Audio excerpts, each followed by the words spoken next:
Fala, Fala, Marco. malta. Então, Kleber, agora a gente precisa contar um pouco da nossa história.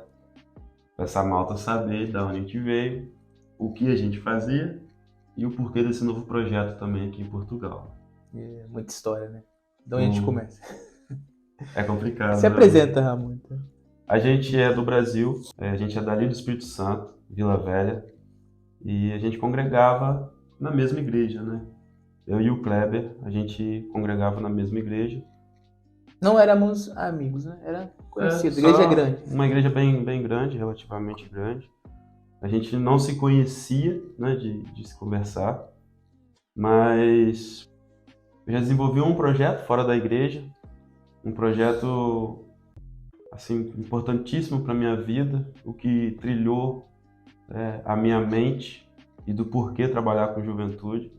A gente desenvolveu um trabalho dentro dos presídios, só que presídio para menores infratores ali, que era a Unis em Cariacica. E aquele trabalho abriram portas em que a gente pôde se aliançar com outras igrejas e conhecer um pouco mais outras realidades, ter apoio de outros pastores, além, né, do apoio do nosso pastor.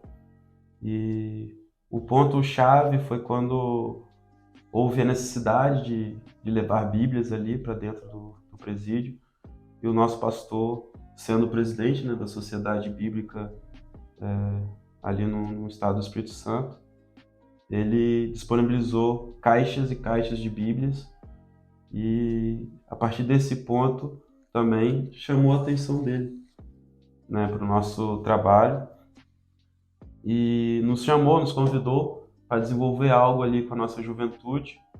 E o primeiro trabalho que a gente desenvolveu foi o Sexta 10, você lembra disso, cara? Polêmico. Polêmico. Foi o Sexta 10. Isso, ele nos convidou e pronto, a gente desenvolveu esse trabalho. Mas isso ainda não era aquilo que Deus realmente queria, né? E, enfim, esse trabalho chegou a terminar, né? A gente terminou esse trabalho e queríamos desenvolver um que focasse mesmo em estudo bíblico e não só como era a proposta do Sexta 10, que era uma coisa mais musical, Atração, né? Pra atrair. era uma coisa mais atrativa, isso não estava muito ligado assim com a gente. Mas pronto, foi o primeiro passo, né, até para o nosso pastor também ter uma visão mais ampla de tudo. E daí ele nos convidou para fazer uma parceria, estar junto com a liderança da juventude. E foi a partir desse ponto que tudo começou, né, cara? Então, o líder dos jovens naquela época, ele veio nos perguntar que tipo de trabalho a gente queria desenvolver. Não havia culto para os jovens, né? Não havia uma programação semanal. Era um culto uma vez por mês, né? Que era uma vez, um sábado no mês, né? Se eu não me engano. E a gente gostava muito de orar, a gente queria muito, né, estar ali em oração mesmo, virar a noite, virar dias, né?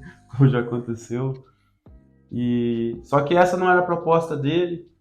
E só que o ponto chave também, aquela virada, foi quando ele falou: olha, vocês têm o meu apoio, têm a minha liberdade, desde que o pastor também autorize que vocês fiquem na igreja orando.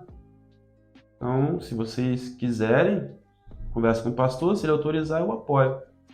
Daí a gente foi conversar com o pastor, foi onde apareceu o Gabriel, recém-chegado na igreja. E eu conversando com o Gabriel, ele gostou muito da ideia. É um menino também fervoroso. E pronto, dois malucos se juntou, começar a orar, e Deus tocou no nosso coração de chamar o Kleber. O Kleber, o menino da secretaria, o menino esquecido, né, da secretaria. E ninguém melhor do que o próprio Kleber para falar um pouco dele. Eu era integral na igreja, né? Na administração, na parte administrativa. Eu acho que na percepção que eu tenho hoje é que eu era um desviado dentro da igreja. As pessoas realmente, naquele momento, eles não acreditavam em mim, não acreditavam no que Deus tinha pra mim. Nem eu mesmo também sabia. Eu também dava motivo pra as pessoas falarem mal. Mas tinha esses caras, esses dois meninos são muito doidos, que me chamaram pra orar, veja. Imagina, né? Que loucura. Mas é lógico que eu falei não. Aí depois eles voltaram lá, falei, tá, mais uma horinha só uma horinha pra orar. E a gente subiu pra orar e a gente virou a noite, a primeira oração. E essa foi a minha primeira experiência de oração com intensidade. E assim, foi onde eu me apaixonei pela oração. E foi daí que minha vida começou a se transformar, né? Começou o processo, né, vida? A gente não era líder de nada, a gente só estava orando. Eram só os meninos que queriam buscar a Deus e tinham projetos, né, alinhados com o que a gente entendia que era a vontade de Deus para aquele tempo e para aquela cidade. Sim. E no meio dessas orações, o nosso pastor deixou algumas regras, vamos dizer assim, em que as meninas não poderiam participar junto com os meninos, até porque a gente orava à noite em função de trabalho, escola. E o mais legal, assim, sabe, uma coisa mais interessante mesmo do mover e do agir de Deus para aquele momento é que as meninas faziam videochamada, né, cara? Lembra disso? As meninas se reuniam todas na casa das gêmeas, lembra? A Lana. Não lembro mais. Eu não tava lá. A Ana, tu chegou um pouco depois. A Ana e a Alana se reuniam, as meninas, na casa delas. E enquanto elas estavam lá em oração, elas faziam videochamada para incentivar os meninos aqui também, para mostrar que elas também estavam em oração, né, naquele momento, pela nossa juventude, porque esse era o propósito, que Deus despertasse jovens ali na igreja. E nesse meio tempo todo, a gente queria muito um culto semanal. E em função do trabalho da liderança, né, naquela época, para ele não era possível. E ele renunciou à liderança para o pastor, até porque o trabalho dele era exigia muito tempo dele. E como a gente já estava a desenvolver esse trabalho de oração e tudo, o pastor nos convidou para esse desafio e a gente aceitou e fizemos ali o Pulsação, né? Foi uma ideia Dos jovens, dos jovens, exato. Não foi coisa nossa, foi a juventude que se juntou, se uniu. Sabe, as meninas chegavam 2 horas da tarde, eu não esqueço disso. Isso vai ficar marcado. Eu louvo a Deus assim pela vida delas. Elas se desprendiam de tudo, iam para lá e decoravam aquilo com o maior esmero mesmo. Teve um que quebrou a perna e ficou feliz, porque pegou atestado, mas acho que podia estar lá. E podia estar com a gente. Lá, né? E isso, arrumando, decorando. Isso era assim, foi a Aninha, mano. Foi a Aninha, né? Foi a Lana, mano, né? Eram gêmeas, né? E confunde. Não, foi Lana, mano. Cara, isso foi assim, surreal mesmo pra gente, tudo que a gente viveu ali no Brasil. Mas nem tudo eram flores. E ao mesmo tempo que a gente tinha todo esse apoio, assim, com a juventude, teve um certo momento em que eram só alguns mesmo. Então, a gente fazia vigílias toda sexta-feira, ou seja, o nosso culto era toda sexta, de 8 às 10. E de 10 horas em diante a gente fazia vigília só de oração. Então, ao mesmo tempo que a gente tinha muita gente no culto, na vigília de oração a gente tinha só a nossa juventude, e eram bem poucos, apesar da igreja ser grande, mas poucos se interessavam em oração. E quando lotava, né, Kleber, a vigília de oração era 30, 25. Né? Era bem... Quando lotava. Bem raro. Já foi 3 algumas vezes? Algumas vezes eram só nós 3. E Deus sempre falou que aquilo ia ficar pequeno. A gente estava no salão de festa da igreja nesse momento. E a gente pegava aquelas palavras, né? Mas no fundo era difícil acreditar, porque quando enchia, tipo, o lugar sobrava muito espaço. Então a gente olhava assim, cara, 25 aqui, isso aqui cabe 1000. Como que isso aqui vai encher? Sabe, o nosso intelecto humano, vamos dizer assim, não deixava a nossa fé crer no que Deus falava pra gente. E foram 6 meses, né? A gente perseverava, né? A gente não desistia. E a gente tinha uma equipe pequena, mas uma equipe Fervorosa. fervorosa. Então a gente começou a fazer trabalhos nas ruas. Sim, Começamos a evangelizar a cidade de Vitória, né? Ali sim, nos bares, na região, nas boates. Fazer um trabalho, né, falando sobre o reino de Deus e muita sala de oração, sabe? Muita sala de oração. Começamos a ter experiências incríveis com Deus, assim, no campo do sobrenatural mesmo, sabe? De curas, de milagres, de libertações, sim. de ouvir sons, de visões. E foi Vou... algo que marcou. E isso nos viciou, né, Ramon? A galera ficou Sim. viciada, e é um vício bom, que é o vício na oração em Deus, A presença, na né? presença de Deus. E essa galera específica não queria mais nada do que estar junto orando. Então a gente não ligava mais para sair, não ligava mais para poder se divertir. Não que deva, tem que dar, mas Sim. naquele momento específico, sabe? Tipo assim, o nosso único amor era Deus ali. Tudo, igual a gente fala. Tá ali, sentir o cheiro Tudo dele. perdeu o valor pra gente naquele momento. Tudo perdeu o valor pra gente naquele momento. Então, tipo assim, foi algo incrível. Quando a gente falava em comer, não, a gente passa no McDonald's, traz o lanche, mas a gente vai subir pro monte. Era isso. A gente queria só estar junto, a gente não pensava, ninguém pensava em namoro, ninguém pensava em nada. A gente só queria estar junto, orando, buscando a Deus, porque as coisas que Deus fazia eram muito maravilhosas. Sim. Então a gente ficava assim, a expectativa ardia em nosso coração. Como é que vai ser sexta? Como é que vai ser quarta? Como é que vai ser terça? O que Deus vai fazer? Porque teve vezes que a gente parou de cantar, você lembra? Uma oração, a gente estava cantando e orando, a gente parou. E todo mundo da sala viu, sabe? Vozes cantando. Isso foi, a gente tem um áudio. Vozes e instrumentos, né? Vozes e instrumentos tocando e cantando sem que a gente estivesse cantando. Isso foi uma experiência que marcou muito. Porque a gente entende que para você realmente experimentar do poder de Deus, mano, é vida de oração. Sim. Se você orar muito, nós orávamos muito, né? Nós estávamos trabalhando naquela época. Eram desempregados, não porque a gente queria, né? Mas Deus fez aquele momento que a gente fosse desempregado, então a gente era quase todos os dias orando e virando noites. Então não tem como você, uma pessoa que busca a Deus e que ora a Deus, ele se manifesta. Assim, a gente teve experiências que, de repente, crentes de 50, 60 anos de igreja nunca tiveram. Porque a gente é bom? Não, mano. Mas porque Jesus nos escolheu. A gente renunciou, né? A gente renunciou. A gente teve uma vida de renúncia para estar aos pés dele. Então, isso foi muito gratificante pra gente, pelas experiências que a gente teve. E só que a gente tá falando disso e a gente tinha um pequeno grupo ainda de 25 jovens. E Deus sempre falou, né? Que aquele espaço ia ficar pequeno. E certa vez foi de repente, mas esse de repente foi depois de um ano perseverando. Porque Deus faz de repente quando você persevera, sabe? E nada acontece por acaso, nada acontece, sabe? Tu ora hoje e amanhã acontece, sabe? Se você não tiver uma vida já de oração, entendeu?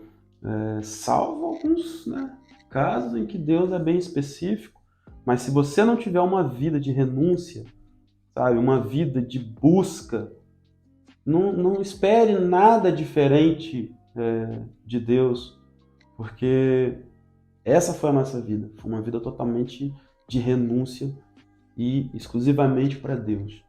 E depois de um ano, de repente, após um culto, após a pulsação, a gente não anunciava as nossas vigílias, a gente não falava quem pregava, a gente não tinha ninguém famoso, sabe? Não tinha aquela coisa... Não tinha cartaz. Não tinha cartaz, a gente não tinha nem rede social direito. A gente tinha o Instagram, né? A gente foi ter a rede social porque a mãe de uma jovem, eu agradeço muito a Kelly por isso, e os pais da Camille tinham uma agência e se disponibilizaram em fazer as nossas artes, em fazer os trabalhos, e eles é que divulgavam de fato, porque às vezes eles até puxavam, né? Olha, vocês precisam fazer isso, porque a gente tem que divulgar sim. E a gente não estava preocupado com isso, mas eu agradeço muito a Deus, porque, sabe, para vocês entenderem que não depende só de nós, não depende só de uma pessoa, é um conjunto, sabe? Assim, a Igreja de Cristo é um corpo, então cada um tem uma função. E eles foram muito importantes nesse trabalho, nesse processo. Então, de repente, aquilo ficou pequeno.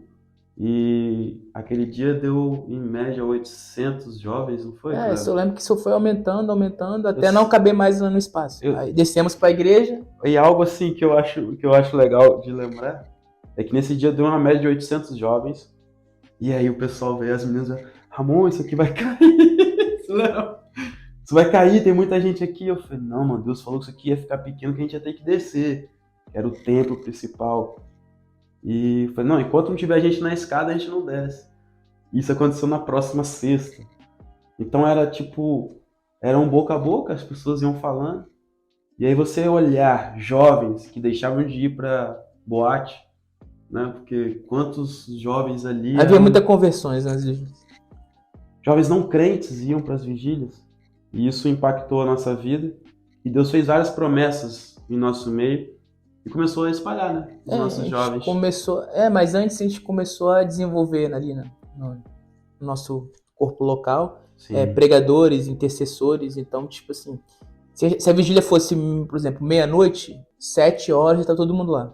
sim. Então ficava um pessoal orando sem parar, que era difícil tirar, né? Era a salinha de oração. Começava o culto, gente, vocês têm que entrar. Eles ficavam orando cheio de Deus ali, então até era dificuldade. Então, pregadores, a gente começou a ministrar em várias igrejas. A gente começou a receber muitos convites que a gente não conseguia nem dar conta. Todo sábado, que não tinha programação na nossa igreja, a gente estava numa igreja ministrando. E aos domingos a gente não podia aceitar os convites, porque o nosso pastor queria que a gente estivesse na nossa igreja local, que é até prudente. Sim. Então a gente começou Deus começou a fazer através de nós, de mudar realidades de igrejas, cara. Isso foi incrível pra gente, porque a gente chegava num local, numa igreja, às vezes igreja tradicional, igrejas que não são avivadas, e Deus tomava o ambiente, porque a gente orava, a gente buscava, então a gente estava naquele processo de busca, de ser intenso em Deus. Então as realidades eram mudadas, sabe? A gente foi até em Minas Gerais, né? Até em Minas Gerais. Então a gente começou a ir nas igrejas, as igrejas começaram a se espelhar, eles falavam, cara, o que vocês fazem, eu me espelho em vocês. Estou trazendo isso que vocês fazem para a minha igreja. E Deus começou a sacudir a cidade. Não era mais só a nossa igreja. Deus começou a sacudir a cidade, porque todo mundo vinha das igrejas dali da região para nossas vigílias. Isso a gente está falando de 2016, 2017. Então, assim, Deus operava de grande forma, Deus mudava o ambiente, Deus transformava, Deus fazia milagres, a gente via milagres, a gente via curas, a gente via pessoas sendo libertas realmente, libertas mesmo, pessoas que eram convertidas, a gente via visões, a gente tinha visões. Então, assim, era um culto que eu posso falar assim, aquele culto completo, sabe? Com todas as manifestações que Deus podia fazer, Ele fazia. Isso foi um período que marcou muito nossas vidas. Né? E isso a gente está a falar, né, do que era aparente. Mas o nosso foco sempre foi o ensino bíblico, a oração. Então nós tínhamos momentos com a nossa juventude em que a gente focava muito na Bíblia, a gente focava muito na oração, a gente tinha grupos de estudo, a gente tinha grupos, né, de oração. A gente se reunia para falar também das nossas mazelas, a gente tinha pequenos grupos, porque ninguém é perfeito. E como ninguém é perfeito, e a Bíblia nos deixa bem claro que você deve confessar com seu irmão para que haja cura, sabe? É aqui que há a cura. É eu chegar pro Kleber e falar, mano, eu preciso de ajuda nisso. E de repente ele já passou por isso, como, né, já aconteceu com o Gabriel, de chegar pra gente e conversar, e a gente junto ali, nós três, eu chegar pro Kleber e falar, e vice-versa, sabe? Então a gente tinha essa comunhão, assim, entre irmãos mesmo, era uma irmandade de fato. E isso era a base do que depois ficou aparente, sabe? Então Deus foi fazendo todas essas coisas, e começou a espalhar os nossos jovens também. E pronto, se a gente for falar aqui onde cada jovem está, vai ficar muito extenso. Tem líderes espalhados. Mas hoje, acho que não só no Brasil, assim, né? Não só no Brasil, como fora dele também. Brasil. Hoje a gente tem jovens nos Estados Unidos, a gente tem jovens aqui na Europa mesmo. A gente está aqui hoje e espalhado pelo Brasil também. Nós temos vários jovens Uma que vai para a Ásia agora. também. Então, ver todo aquele trabalho lá atrás e o que Deus estava a fazer hoje e já vem fazendo já há algum tempo, isso é muito gratificante e é isso que nos encorajou, sabe, a iniciar esse trabalho aqui em Portugal.